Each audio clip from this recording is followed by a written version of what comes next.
बहुत बहुत स्वागत है श्याम बिहारी जी। आपके ज़िले से मैं भी आता हूं और आप भी आते हैं। जब आपके साथ मंच पर होता हूं तो बहुत सुकून मिलता है कि हम लोग एक ज़िले से आते हैं। आपका हेल्थ कॉन्क्लेव में दूसरे साल लगातार बहुत बहुत स्वागत है। विस्तार न्यूज परिवार और विशेष रूप से आपका भी मैं धन्यवाद देता हूं कि आप हमेशा हमारे डॉक्टरों का, हमारे हेल्थ सिस्टम का सपोर्ट भी करते हैं और उचित मंच देकर हमारे प्रदेश भर के सभी डॉक्टर्स और हमारी जो कार्य प्रणाली है उसको जनता के बीच भी रखने का एक बड़ा प्लेटफॉर्म देते हैं। इसके लिए हृदय से धन्यवाद। और आपको भी मैं जब अपने साथ बैठा हुआ देखता हूँ तो ऐसा लगता है कि हम लोग गांव में बैठे हैं। और आप लोग बता दूं कि हम लोग एक ही ज़िले के हैं और ज्ञानेंद्र भाई तो ऐसे दुर्गम क्षेत्र से आते हैं कि उस जमाने में ना सड़क था, ना पुल था, ना हॉस्पिटलें थे। अब तो बहुत कुछ हो गया है, तो बहुत बहुत धन्यवाद। हॉस्पिटल तो है, डॉक्टर भेज दीजिए लेकिन आप हमारे गाँव में। डॉक्टर भेज दिए हैं, भेज दिए हैं, भेज दिए। हाँ। ताली बजाई भाई। पिछली बार वादा किया था डॉक्टर साहब ने कि डॉक्टर भेज दिए। दिल्ली काहे के लिए गए थे? बहुत नुकसान हो गया, 5 मेडिकल कॉलेज को मान्यता नहीं मिली। मैंने सुना कि आप दिल्ली जाकर लड़ाई लड़के आए हैं, सफलता मिलेगी? अब देखिए क्या है, ये बहुत अच्छा ये मंच है और कम से कम यहाँ जो बैठे हैं वो सभी लोग डॉक्टर्स लोग भली भांति जानते हैं कि एनएमसी की एक प्रक्रिया होती है और जब हम आवेदन करते हैं तो उसमें कुछ कमी बड़े बड़े जो प्राइवेट मेडिकल कॉलेज भी खोलते हैं उनके पास भी क्वारी आता है। तो एक हिसाब से क्वारी आया था जिसको हमने फिलअप करके भेजा और उसके एक हफ्ते के अंदर ही हम लोगों ने जैसा बताया था कि भाई ये कोई आखिरी नहीं है, अभी मैच बचा है, मैंने कहा था। और तत्काल एनएमसी की टीम 5 मेडिकल कॉलेज में आई और जांच करके गई है। हो सकता है कि अभी एक राउंड और कोई कमी निकाले तो हमारे पास एक और मौका होगा और हम पूरी तरह प्रयासरत हैं कि इस वर्ष ही मेडिकल की जो कक्षाएं हैं 5 मेडिकल कॉलेज में शुरुआत हो और उसके लिए आप सब लोगों का बड़ा स्नेह आशीर्वाद था। लेकिन दुख इस बात का भी होता है कि हमारे साथियों ने बिना सोचे बिना समझे एक ऐसा वातावरण बनाने का प्रयास कर दिया कि जैसे कि मेडिकल कॉलेज हमेशा के लिए कोलैप्स हो गया हो, मतलब जैसे कि उसका अस्तित्व ही समाप्त हो गया हो, जबकि ये सतत प्रक्रिया है। भवनें बन रहे हैं, हम डॉक्टर की रिक्रूटमेंट भी आधा कर चुके हैं, बाकी अभी और भर्तियां चल रही हैं। तो निश्चित रूप से हमारा जो अल्टरनेट व्यवस्था था, जैसे मनेंद्रगढ़ कही, वो भाइयों ने कहा कि 30 बेड का हॉस्पिटल में मेडिकल कॉलेज खोलना चाहते हैं, तो हम रिस्क नहीं लेंगे तो कैसे होगा। 220 बेड का हमने सैंक्शन भी किया, उसमें पोस्टिंग भी किया और 220 बेड एनएमसी गिन कर गई। 220 बेड मनेंद्रगढ़ में संचालित हो रही हैं। पूरा लैब की सिस्टम हम वो कर चुके हैं, सीटी स्कैन मशीन लगा रहे हैं। तो मतलब आप ये कह रहे हैं कि 26 में ही हो सकता है कि ये सब मेडिकल कॉलेज मिल जाए? निश्चित रूप से 99% चलिए 2026 में ही पहले कुछ अच्छी बात कर लेते हैं, फिर खराब बात करेंगे और फिर हम लोग का वो सेशन चलेगा जिसमें बहुत सारे डॉक्टर साहब लोग बैठे हैं। पिछले साल जब हम लोग चर्चा कर रहे थे मंत्री जी, और आज जब दूसरे साल चर्चा कर रहे हैं, तो पिछले साल और इस साल में, एक साल में आप स्वास्थ्य मंत्री के तौर पर क्या बेहतर और क्या नया किए हैं, क्या बदलाव किया है आपने हेल्थ सेक्टर में? पिछले एक सालों में जब हम बैठे थे इसी समय, और मुझे लगता है जुलाई का ही महीना था जी, तो इन एक सालों में आप हमारे जो प्राइवेट भी डॉक्टर्स हैं, बड़े बड़े हॉस्पिटल का हमारे डॉक्टर दवे साहब जैसे लोग बैठे हैं, इनसे अकेले में भी पूछ लीजिएगा, अगर कैमरे और माइक में नहीं बोलें तो एक साल में तारीफ किए हैं वो आपकी। अच्छा, वो मुझे बोले हैं कि आप जो है आयुष्मान का जो पैसा है वो जो है रेगुलराइज आपने किया है, जो पहले रुका रहता था, वो तारीफ अभी किए हैं भाई, वो माइक में बोल दिए हैं। मतलब आप लोग बल्कि कोने में अकेले में मिल लीजिएगा। ऐसा। ठीक, हाँ। तो चलिए, धन्यवाद डॉक्टर साहब का। लेकिन जो प्राइवेट सेक्टर हैं उसमें आयुष्मान से आए दिन बंद करने का बात आता था, वो स्मूथली सब चल रहा है। और सरकारी सेक्टरों में भी आप देखेंगे कि हम लोगों ने 31 मार्च को नक्सलवाद समाप्त किया पूरे छत्तीसगढ़ से, और विशेष रूप से बस्तर में ही था। और जब बस्तर में नक्सलवाद समाप्त हुआ तो एक बड़ी चुनौती वहाँ हेल्थ, एजुकेशन और लाइवलीहुड का था। और हमारे अभी कुछ समय पहले हमारे माननीय डिप्टी सीएम साहब अरुण साहु जी बैठे हैं और हमारे मुख्यमंत्री जी हैं, डिप्टी सीएम विजय शर्मा जी हैं, लगातार बस्तर प्रवास करके हम लाइवलीहुड की व्यवस्था कर रहे हैं। एजुकेशन हब के रूप में बस्तर को डॉक्टर रमन सिंह जी थे, तभी से हमने नोटिफाइड करके आगे कर रहे हैं। और हेल्थ में आप देखेंगे तो आप देख सकते हैं कि चाहे सुकमा हो, बीजापुर हो या जगदलपुर हो, हमने 1 साल पहले कहा था कि अब जगदलपुर के बस्तर क्षेत्र से लोगों को इलाज के लिए रायपुर नहीं आना पड़ेगा एयरलिफ्ट होकर। उस समय नक्सलवाद खत्म नहीं हुआ था और हमको उस समय कल्पना भी नहीं था जुलाई महीने में, क्योंकि जुलाई के बाद माननीय गृह मंत्री जी ने डेडलाइन दिया था 31 मार्च। तो हमको लग रहा था कि ऐसी ही घटनाएं होंगी और एयरलिफ्ट करके जो जवान आते हैं उनका इलाज वहीं होगा। और आप आज देख लीजिए बस्तर का सुपर स्पेशलिटी हॉस्पिटल किस स्पीड से चल रहा है। अभी 9 तारीख को माननीय मुख्यमंत्री जी और हो सकता है हमारे डिप्टी सीएम साहब भी जाएं, उसमें कैथ लैब का हम उद्घाटन करने जा रहे हैं। जो हार्ट की सुविधा रायपुर में है अब वो जगदलपुर में मिलेगा। पूरे बस्तर में आप देख लीजिए डायग्नोस्टिक सिस्टम में हमने अटल आरोग्य लैब के माध्यम से जो जांच एम्स में होता है वो जांच सुकमा में होता है। ये आपके माध्यम से लाखों लोगों को जा रहा होगा, इसको जांच कर लें। अगर किसी को लगे कि मैं झूठ बोल रहा हूँ तो वो लोग आपके माध्यम से कंप्लेंट कर सकते हैं। इसका एक बड़ा उदाहरण और बताता हूँ कि हमने संकल्प लिया 31 मार्च को ख़त्म हुआ नक्सलवाद कि अप्रैल से हम जो है बस्तर के हर व्यक्ति का, चाहे वो रिमोट एरिया में हो, चाहे जंगलों में हो, चाहे पहाड़ों में हो, चाहे नक्सल प्रभावित एरिया में हो, हर आदमी के हेल्थ रिकॉर्ड बनाएंगे, हेल्थ चेकअप करेंगे और जो बीमार मिलेंगे उनको हम दवाइयाँ देंगे, नहीं कर पाएंगे तो उनको रिफ़र करेंगे फर्स्ट यूनिट में, और उसके बाद भी नहीं होगा तो जगदलपुर और रायपुर भेजेंगे। तो ऐसे 35 लाख 36 लाख में 35 लाख लोगों का हमने घर घर जाकर जांच कर लिया है और लगभग 53,000 मरीज मिले जिनका या तो हम उपचार किए और या तो आसपास के हॉस्पिटलों में भेज कर किए, और 1300 ऐसे लोग हैं जिनको रायपुर भेजकर हमने ठीक किया।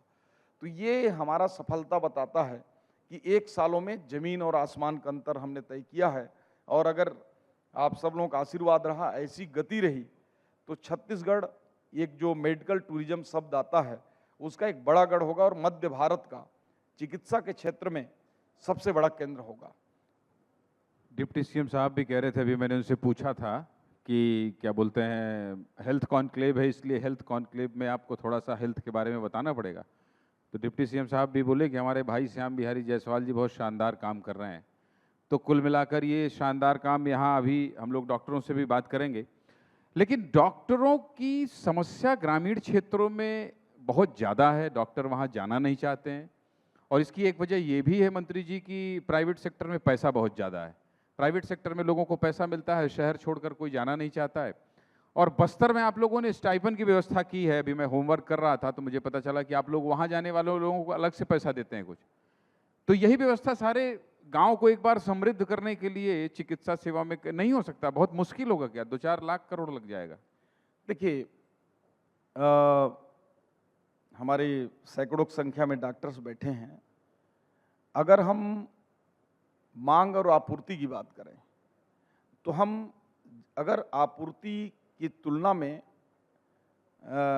अगर मांग ज़्यादा है तो चाहे हम जितना भी दाम बढ़ा दें, अगर टमाटर 2 रुपये किलो हो या 100 रुपये किलो हो, अगर क्राइसिस है तो क्राइसिस बना रहेगा। और हम कितनों ही बढ़ा दें, डॉक्टर की पूर्ति नहीं हो सकती है। उसका स्थायी उपाय एक ही था कि हम मेडिकल कॉलेज की संख्या बढ़ाएं, नर्सिंग कॉलेज की संख्या बढ़ाएं, फिजियोथेरेपी की संख्या बढ़ाएं, आयुष की ओर जाएं। और हमने वो 2 सालों में माननीय मुख्यमंत्री जी के नेतृत्व में छत्तीसगढ़ में किया। ये पहला राज्य होगा जो जनसंख्या अनुपात में, जहां झारखंड जैसे राज्य में अभी भी केवल 6 मेडिकल कॉलेज हैं और हम एक साथ 5 नए मेडिकल कॉलेज खोलने जा रहे हैं। ये माननीय मुख्यमंत्री जी की दृढ़ इच्छा शक्ति का मैं तो तारीफ भी करता हूं और धन्यवाद देता हूं। और जिस दिन ये 5 मेडिकल कॉलेज और 10 हमारे मेडिकल कॉलेज और 5 प्राइवेट मेडिकल कॉलेज और 1 एम्स, 21 मेडिकल कॉलेजों से जब डॉक्टर निकलेंगे तो आपूर्ति ज़्यादा होगा, मांग कम होगा। और MBBS डॉक्टरों की लगभग स्थिति हम कंट्रोल कर चुके हैं। आज हमारे पास अगर हम रिक्रूटमेंट निकालते हैं तो हमारे पास MBBS डॉक्टर खाली नहीं हो रहे हैं। ब्रिजमोहन जी से आपकी ट्यूनिंग ठीक नहीं चल रही क्या इस समय? उन्होंने ही तो सवाल उठाया था कि प्रदेश में डॉक्टरों की बहुत कमी है। नहीं, देखिए उनका संदर्भ डॉक्टरों से, स्पेशलिस्ट डॉक्टरों से था और इसको तो मैं हर मंच में स्वीकार करता हूं कि हमको जितनी डॉक्टर की आवश्यकता है उसके आधे भी डॉक्टर नहीं है। और जब ये मेडिकल कॉलेज बढ़ेंगे तो उसमें पीजी भी हमको मिलेगा। जैसे अभी तक 260 पीजी की सीट थे, लेकिन 2 सालों में हम लगभग 600 पीजी सीट की ओर बढ़ रहे हैं। और इतना ही नहीं, जो डीएम कार्डियक होता है, डॉक्टर लोग समझ सकते होंगे कि ये क्या चीज़ होता है। पूरे देश में मुझे लगता है कि 10-15 मेडिकल कॉलेज सुपरों में नहीं होगा, उसमें एक मेगाहरा है जहाँ डीएम कार्डियक की हमको 2 पोस्ट मिली हुई है। अब वहाँ एनी टाइम जो है, जो स्पेशलिस्ट हार्ट के डॉक्टर रहेंगे एज ए स्टूडेंट और प्रोफेसर के रूप में तो रहेंगे ही रहेंगे। इसी प्रकार से जो नर्सिंग कॉलेज है, नर्सेस और डॉक्टर, इन दोनों को देखेंगे तो डॉक्टर होता है, लेकिन जो नर्सेस होती हैं वो भी डॉक्टर से कम नहीं होती, क्योंकि मैक्सिमम टाइम केयर करने का काम नर्सेस का होता है। और अच्छे क्वालिटी के नर्सिंग कॉलेज मात्र हमारे पास सरकारी 6 था, और 6 को बढ़ा के सीधे हम 22 कर रहे हैं। इसी साल से 14 नए नर्सिंग कॉलेज में पढ़ाई चालू हो जाएगा। फिजियोथेरेपी को लेकर, फिजियोथेरेपी लगता है कि कोई महत्वपूर्ण नहीं है, लेकिन फिजियोथेरेपी आज के समय की डिमांड है। केवल 1 था, हमने 7 नए खोले हैं। इस साल से 6 में हम फिजियोथेरेपी की क्लासेस चालू कर रहे हैं, भर्तियां निकाल दिए हैं। नर्सिंग कॉलेजों के लिए भर्तियां निकाल दिए हैं, मेडिकल कॉलेज के लिए भर्तियां निकाल दिए हैं। और इतना ही नहीं, जहां माननीय प्रधानमंत्री जी पूरे देश को आह्वान कर रहे हैं कि हम खेती में प्राकृतिक खेती की ओर जाएं, इलाज में हम आयुर्वेद की ओर जाएं, योग की ओर जाएं, तो योग और नेचुरोपैथी का कभी आप जाकर उस पर देखिए, भ्रमण मारिए।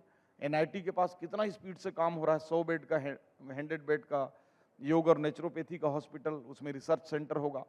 और एक बड़ी खुशखबरी आ सकती है, अभी माननीय मुख्यमंत्री जी, हमारे माननीय गृह मंत्री जी से और मैं खुद हमारे केंद्रीय आयुष मंत्री जी से मिला था। देश में 3 all India institute of Ayurveda, आइया जो है, एम्स के जैसा आयुर्वेद का एम्स, वो खुलने जा रहा है। उसमें से एक हमको मिलने की पूरी संभावना है। और ये होने से मुझे लगता है ताली बजाना चाहिए, बहुत बड़ी सौगात होगी। अगर मतलब संभावना है कि कुछ आप अंदर की बात फाइनली स्टेज में है, या मिलेगा, या सब हो गया है, आप बताना नहीं चाह रहे हैं? देखिए, अपनी ओर से जितनी डिमांड उन्होंने मांगा था 10 पॉइंट, हम लोगों ने पूरा पॉइंट को बड़े कॉन्फिडेंस से रखा है। और जिस कॉन्फिडेंस से हम 5 नए मेडिकल कॉलेज खोलकर उसकी मान्यता की बात कर रहे हैं, तो हमको विश्वास है हमारे ऊपर, हमारे मुख्यमंत्री जी के ऊपर। माननीय प्रधानमंत्री जी और गृह मंत्री जी वैसे भी छत्तीसगढ़ को जो नक्सल मुक्त होने के बाद और उससे पहले भी लगातार सपोर्ट करते हैं, तो उससे लगता है कि हमको वो आयुर्वेद का एम्स मिलेगा ही मिलेगा। और जब वो हो जाएगा तो मुझे लगता है कि एक बड़ा मेडिकल टूरिज्म का हब बनेगा। मतलब उसकी हम कल्पना नहीं कर सकते कि वो कितना बड़ा चीज़ आने वाला है। और आप बस्तर में भी आप जाइए, सरगुजा में जाइए, बलरामपुर जाइए, आप जनकपुर जहाँ से आते हैं देख लीजिए, उसको 100 बेड का हमने किया है। और उतना ही नहीं, वहाँ आज डिलीवरी हो रहा है, सर्जरी हो रहा है, वहाँ एम्बुलेंसेस आपका कोटाडोल, माड़ीसरी जैसे जगहों में, कुंवारपुर जैसे जगहों में एम्बुलेंस तैयार है। ये बात सही है कि वहाँ खाट से मरीज आते थे, और ऐसी तस्वीर बंद तो हुई है। इसके लिए भी मैं एक बार ताली बजाऊंगा, क्योंकि मैं बहुत दूरस्थ क्षेत्र से आता हूँ। ये बात सही है कि खाट से लोग आते थे इलाज कराने के लिए, और उस इलाके में तस्वीर बदली है। आप भी उस जिले के हैं, तो अपने जिले में तो मंत्री थोड़ा जलवा जलाल बढ़ाते ही है। अब इसमें अच्छा ही किया है आप। नहीं, ऐसा नहीं है। अभी कल स्वास्थ्य विभाग के पूरे देश भर के स्वास्थ्य मंत्रियों की माननीय केंद्रीय स्वास्थ्य मंत्री जी बैठक रख रहे थे। मेरा भी नंबर आया प्रेजेंटेशन के लिए। तो आपको सुनकर आश्चर्य होगा कि हमको जो मातृ मृत्यु दर है उसमें हम सबसे आखिरी पायदान पर आते थे। डॉक्टर लोगों को मालूम होगा, एमएमआर की जो रिपोर्ट है, हमारा 146 था। हमने इन 2 सालों में 124 किया। और उसको देखते हुए भारत सरकार ने 450 करोड़ रुपए हमको इंसेंटिव देने का फैसला किया है, हमको सहमति दे दी है। 450 करोड़ रुपए बतौर पुरस्कार हमको जो मातृ मृत्यु दर और शिशु मृत्यु दर है, जो डिलीवरी का सिस्टम है, उसको स्ट्रेंथ करने के लिए मिल रहा है। तो ये कोई छोटा मोटा उपलब्धि नहीं है 2 सालों का, मैं प्रामाणिक बात कर रहा हूँ। इसी प्रकार से जो मुख्यमंत्री स्वस्थ बस्तर अभियान है उसकी तारीफ हुई। और जो हमारा जो डायग्नोस्टिक सिस्टम है, आप सभी जानते हैं कि अगर जांच सही हो तो दवाइयां एक बार तो टेलीमेडिसिन के माध्यम से भी किया जा सकता है। तो हमारा अगला जो स्टेप आप पूछ रहे थे, जब तक हमारे पास डॉक्टर फुल फ्लैश नहीं मिल जाते हैं। तो हम एक बड़ा केंद्र रायपुर राजधानी में लगभग 100 डॉक्टर हमारे बैठेंगे। बस्तर के कोंटा में भी अगर कोई बीमारी होता है, उसकी जांच रिपोर्ट आ जाती है, सीटी स्कैन मशीन है लेकिन उसका रेडियोलॉजिस्ट नहीं है, तो उसकी रिपोर्ट जो है आ जाएगी रायपुर में और तत्काल उसको दवाई रिफर किया जाएगा। तो मुझे लगता है कि एक बड़ा जो नया टेक्नोलॉजी है इसका हम इस्तेमाल करके छत्तीसगढ़ के लोगों को एक बड़ी स्वास्थ्य सुविधाएं भविष्य में देने जा रहे हैं। राजधानी रायपुर के बड़े बड़े अस्पताल के चिकित्सक और बड़े बड़े अस्पताल को चलाने वाले मालिक बैठे हुए हैं, इनका डेलीगेशन आना आपके पास कम हुआ थोड़ा बहुत कि शिकायतें आती रहती हैं? अभी एक माइक दे देना जरा इधर, माइक सौरभ भिजवा देना। तो इनकी शिकायतें कम हुई पिछले साल की अपेक्षा या फिर? जब मैं स्वास्थ्य मंत्री बनता था तो किसी न किसी रूप में डेलीगेट्स डॉक्टरों का हफ्ते में 1 दिन 2 दिन आ जाता था। अब मुझे एक आध महीने में मुझे खुद ही याद करना पड़ता है। डॉक्टर दवे साहब को आज ही फ़ोन लगाया था, पूछ लीजिए। कई डॉक्टरों को फ़ोन लगाता हूँ, भाई क्या हाल चाल है, कैसा है, कुछ और बताइए, कोई दिक्कत तो नहीं है। तो अभी आप लोग पूछ सकते हैं एकदम निर्भीक होके, अभी एज ए हेल्थ मिनिस्टर नहीं, एज ए फ्रेंड, और जो भी कमी सरकार की या हेल्थ डिपार्टमेंट की हो, जो भी आपके मन में जिज्ञासा हो, वो आप एकदम पूरे बिना किसी संकोच के पूछ सकते हैं। मैं उसका पूरा जवाब देने का आप प्रयास लोगों करूंगा। के हवाले मंच है, आप लोग पूछेंगे तो मजा आएगा, उसमें थोड़ा समाधान निकलेगा, कुछ आइडियाज आएंगे भाई। मतलब ये विस्तार न्यूज़ का मंच इसीलिए है कि आप बताइए, मंत्री जी कह रहे हैं कि आप लोग अपने सवाल पूछ सकते हैं, सुझाव दे सकते हैं कि क्या बेहतर हो सकता है। आप में से कोई डॉक्टर कोई सजेशन हो? नमस्कार। जी नमस्कार डॉक्टर साहब। मैं डॉक्टर राजेश जैन हूँ। सर मेरा एक सुझाव है कि जो tertiary care level of hospital है रायपुर शहर में, बिलासपुर में या दुर्ग भिलाई में, और जो प्राइमरी लेवल का हेल्थ केयर प्रोवाइड कर रहे हैं प्राइवेट हॉस्पिटल में, क्या हम उसमें आयुष्मान में चेंजेस कर सकते हैं? क्योंकि टर्शरी केयर लेवल हॉस्पिटल जितना इन्वेस्ट करके जो सर्विसेज हॉस्पिटल दे रहा है मरीज को, वो एक छोटे शहर में, छोटे गांव में वो लोग नहीं प्रोवाइड कर रहे हैं, लेकिन वो लोग उतना ही चार्ज कर रहे हैं जितना हमको मिल रहा है। तो इसमें कुछ चेंजेस संभव है क्या? निश्चित रूप से आपका जो सुझाव है बहुत अच्छा सुझाव है, और इस पर मैंने होमवर्क भी किया हमारी पूरी टीम की। मेरा भी मानना था कि जो सुविधा अगर बालाजी में मिल रहा है, जो सुविधा हमारे रामकृष्णा मिल रहा है, एमएमआई मिल रहा है, वो गांव का साधारण जो आयुष्मान से रजिस्टर्ड हो सुविधा तो नहीं देता, इसमें नो डाउट। लेकिन आप एक और देखेंगे कि अगर हम इसको भेदभाव करके 2 स्लैब निकालते हैं तो हर आदमी चाहेगा कि रामकृष्णा में ही इलाज कराऊं। क्या संभव है कि ये सबको आयुष्मान में कर पाएंगे? वैसे भी डॉक्टर साहब हाथ जोड़ते रहते हैं। क्या ये मना करते हैं आयुष्मान से नहीं करेंगे? तो नहीं, इनके पास इतना ऑलरेडी ऑक्यूपेंसी रहता है कि जब जगह रहेगा तब तो, नहीं फिर डबल बेड में सुलाएंगे तो फिर उसमें आप लोग दिखाओगे कि एक बेड में 2 सुला रहे हैं। तो अभी उसको करने में दिक्कत नहीं है, लेकिन वो समस्या वही आएगा फिर। इसलिए हम लोगों ने उसका क्वालिटी को जो होना चाहिए मानक स्टैंडर्ड, वो सबके लिए रखा है। और बड़े हॉस्पिटल जो हैं या टर्सरी केंद्र हैं, उसके लिए जो लग्जरी सुविधाएं हैं वो हमारे आयुष्मान में ऐड नहीं है। समान रूप से सबके लिए जनरल बेड की और सामान्य दवाइयाँ। आयुष्मान की जो सुविधा है वो तो भारत सरकार के उसमें ऐड होगा ना, कि आप लोग ऐड कर सकते हैं अलग से? देखिए उसमें कई बातें रहती हैं। जैसे जो आयुष्मान है, हमारे प्रदेश में 78 लाख जो है लोगों को हम आयुष्मान की सुविधा दे रहे हैं। 78 लाख परिवार, 78 लाख परिवार में जो 44 लाख परिवार हैं वो केवल भारत सरकार के ACCC सूची में है, जो 2011 का सेंसेक्स। बाकी जो बचे हैं हमारे 34 लाख, उसको 100% हम दे रहे हैं। दूसरा जो रेट है भारत सरकार का, वो 1120 रुपया है, वो पूरे देश को प्रोवाइड करती है। लेकिन हमारे यहाँ जो यूज करते हैं वो एवरेज में लगभग 24 से 25 हो जाता है एक व्यक्ति के पीछे उसका एवरेज में। तो ये मान के हम चलते हैं कि हमको लगभग 70% राज्य खुद वहन करती है। जो 2200 से 2300 करोड़ हम देते हैं, उसमें से 300 से 400 करोड़ सेंट्रल का कंट्रीब्यूशन होता है, बाकी स्टेट जो है अपने नागरिकों के लिए खुद से वहन करती है। और आप में से कोई? हेलो, नमस्ते सर। नमस्ते सर, मैडम। क्योंकि आयुष्मान की बात चल रही थी तो मेरे 2 क्वेश्चंस थे। एक, मैं सर्जन हूँ, बहुत सारे हमारे पेशेंट्स आते हैं, जैसे डॉक्टर दवे सर ने भी बोला, बाहर से भी आते हैं, अलग स्टेट से आते हैं।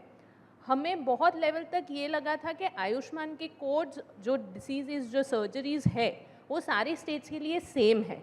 बहुत सारे ऐसे कोड्स हैं जो मध्य प्रदेश का अगर पेशेंट मेरे पास आता है तो वो हम नहीं अप्लाई कर सकते या वो अवेलेबल नहीं है।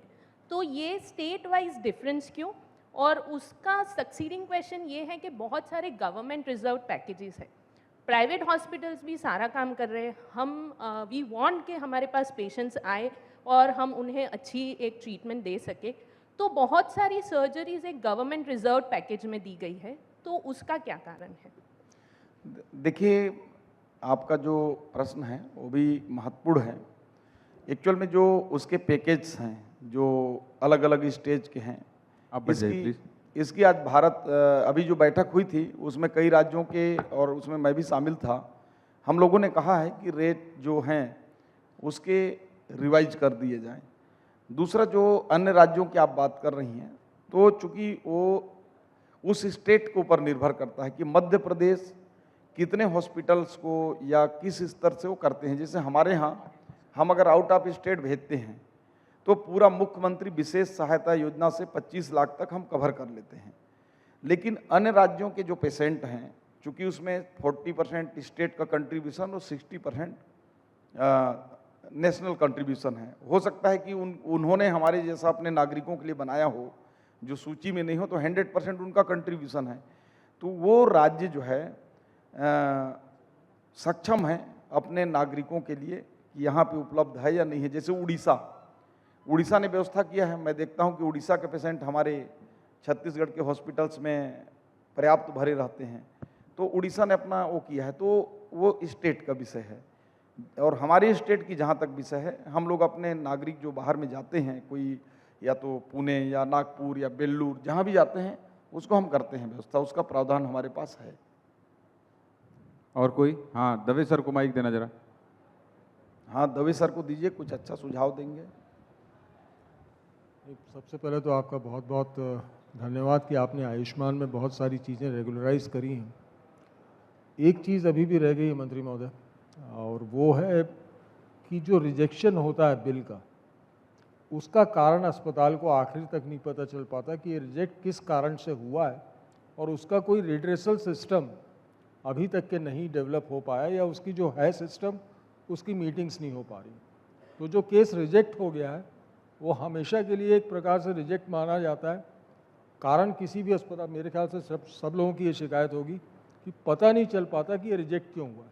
तो इसमें एक सुधार की आवश्यकता पिछले साल भी आपने कर दिया, इस साल इसको भी अब सुधार देंगे तो बहुत अच्छा होगा। बहुत अच्छा आपका प्रश्न है डॉक्टर साहब, और आप जो प्रश्न कर रहे हैं उस प्रश्न का उत्तर मैं पिछले 1.5 साल से ढूंढ रहा हूँ जब बात आई तो। क्योंकि उसका जो रिजेक्शन का काम है वो भारत सरकार डायरेक्ट ट्रैकिंग से अपना करती है। और आपने देखा होगा कि छत्तीसगढ़ ने आप लोगों के हितों के लिए हमने क्लेम किया, और जब क्लेम किया तो लगभग एग्जैक्ट तो नहीं लेकिन नियर अबाउट 100 करोड़ करीब हम भारत सरकार से लाए। उसमें से आप सब लोगों को मिला होगा पिछला जो रिजेक्ट हुआ था उसमें का, और फिर हम क्लेम करेंगे। लेकिन निश्चित रूप से आप जो बोल रहे हैं कि वो कारण नहीं बताते हैं, तो ज़रूर उसके लिए हम भारत सरकार से भी बात करेंगे, और हमारे राज्य से जो भी हो सकता है।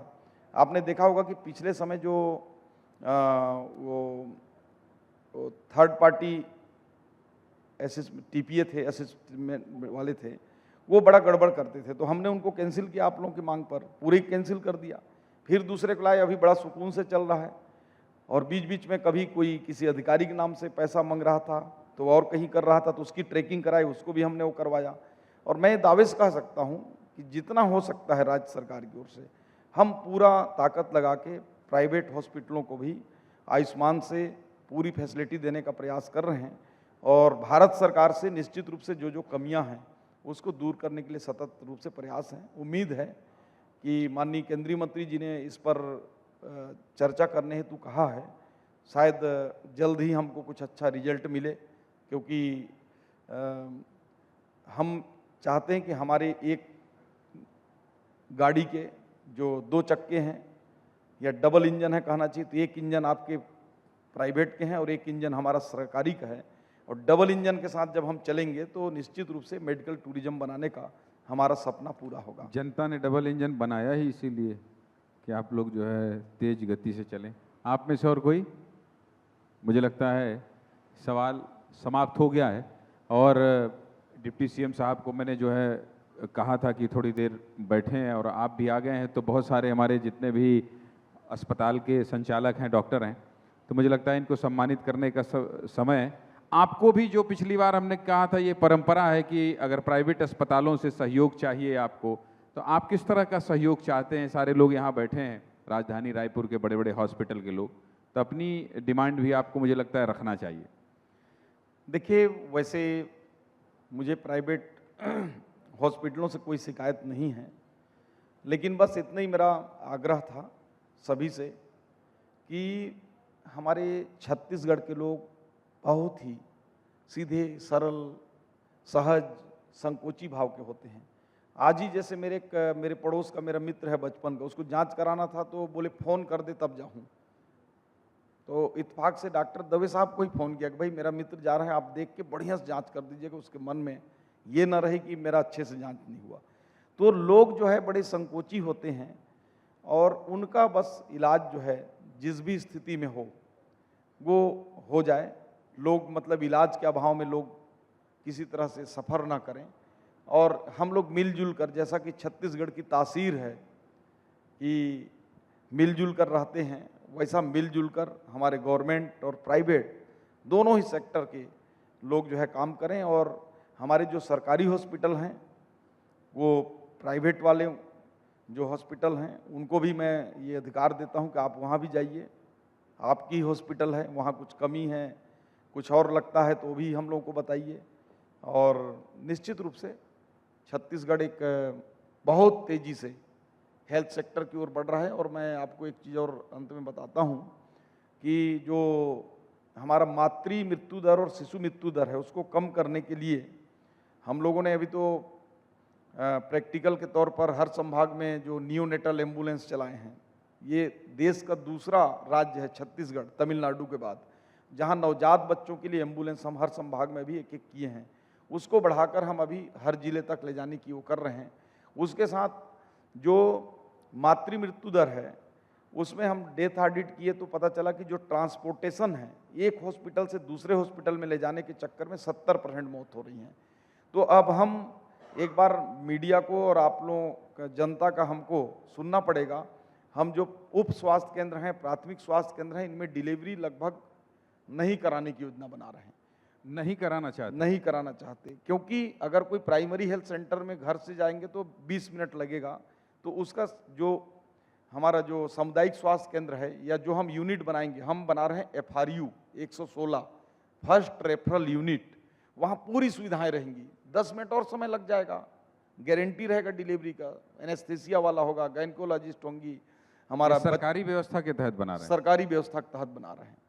और ऐसे यूनिट बनाएंगे तो मैं दावे से कह सकता हूं कि जो हमारा मातृ मृत्यु दर अभी 124 है, वो घटकर 100 के नीचे आ जाएगा। और उम्मीद है कि जो देश का भी जो 75 के आसपास है, उस आंकड़े को भी हम इन 2-2.5 सालों में छू सकते हैं। ऐसा हम करने जा रहे हैं। और हमारे प्राइवेट भी हॉस्पिटल के लोग हैं, आयुष्मान उसमें नहीं है, लेकिन इसके बावजूद अभी मुझे कोई शिकायत नहीं आई है कि आप लोगों के माध्यम से कोई भी ऐसी गर्भवती माता को डिलीवरी में दिक्कत आई हो। कई हॉस्पिटल तो फ्री का भी कर देते हैं, मैं उनका धन्यवाद करता हूं। ताली बजाइए भाई।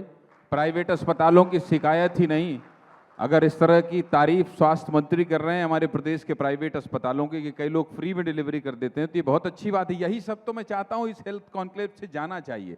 और ये कितनी अच्छी बात है कि पिछले साल कुछ शिकायतें थी, उस शिकायतों पर आप कह रहे हैं, आप लोग भी कह रहे हैं कि नहीं आयुष्मान योजना, कुल मिला के इस पूरे कॉन्क्लेव का मंथन ये है मंत्री जी, आयुष्मान योजना के तहत पैसा देते रहिए, निश्चित रूप से, बिल्कुल अस्पतालों देते को रहेंगे। दिक्कत ना आए। मंथन से यही निकला है, इस समुद्र मंथन से। आपने अच्छा किया है तो देखिए सब लोग ताली बजा रहे हैं और कोई बहुत शिकायत नहीं है, जबकि आपने खुलेआम कहा कि आपको जो पूछना है पूछिए।